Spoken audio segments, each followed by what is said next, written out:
Do you have a Sony AX100? Would you like to hook up a camera so you can see into the past? We're going to show you how to do that today, and also how to set it up. So stay tuned.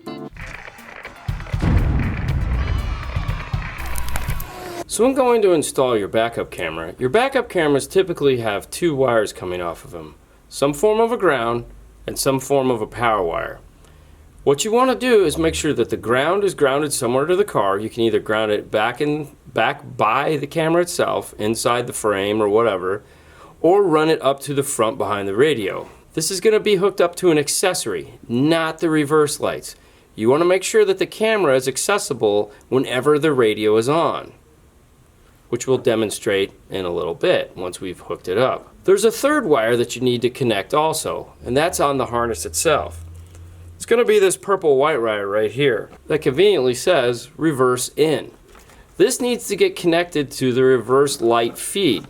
Now, depending on the type of car, you may be able to get it simply back by the reverse lights, which is what a lot of you people like to hook this power up to, but you're not going to now because I just told you not to.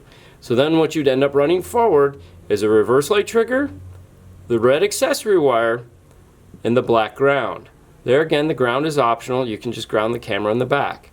And then on the harness, you're going to hook up these two reds together and then connect them to the main wiring harness in the car. The same is true for the black wire if you choose to. Then your third wire will get hooked up to the purple white. So once we have the wiring done, we want to go ahead and plug our RCA into the camera input on the radio. That's going to be this yellow RCA input next to the black subwoofer input. Make sure you get this correct. It's the one on the inside next to the Bluetooth mic. So we'll go ahead and plug it in. So once you have all the wiring done, there's a few setup features you need to do. For that, we'll go ahead and select Settings. We'll come over here into the filing cabinet and we'll scroll down to Camera Input. You want to make sure your camera input is on normal. Normal means that it's going to have a positive trigger. So once we put it in reverse, it'll go ahead and launch the camera.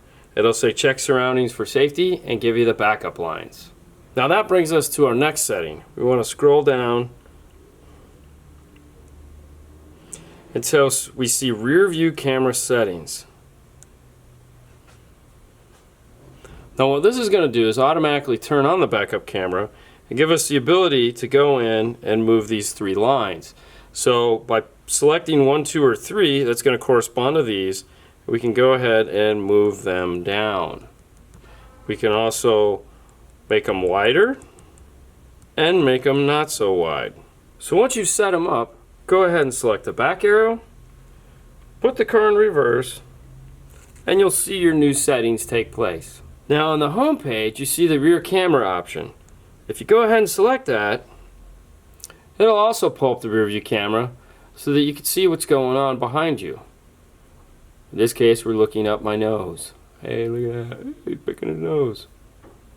Oh, we're looking at Fernando. Look at him over there. When you're done, select home. It'll go ahead and shut it off and bring you back to the main home screen. So there you go. This one just has a backup camera. There's no front camera option for this built in as of now with this version of it. Maybe they'll come out with a bigger model one. I don't know, the future. Yes, a front-facing camera so you can see into the future.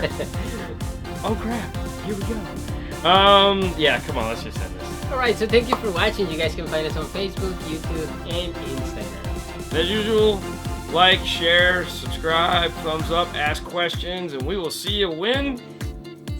Later. Next time. Exactly. Bye!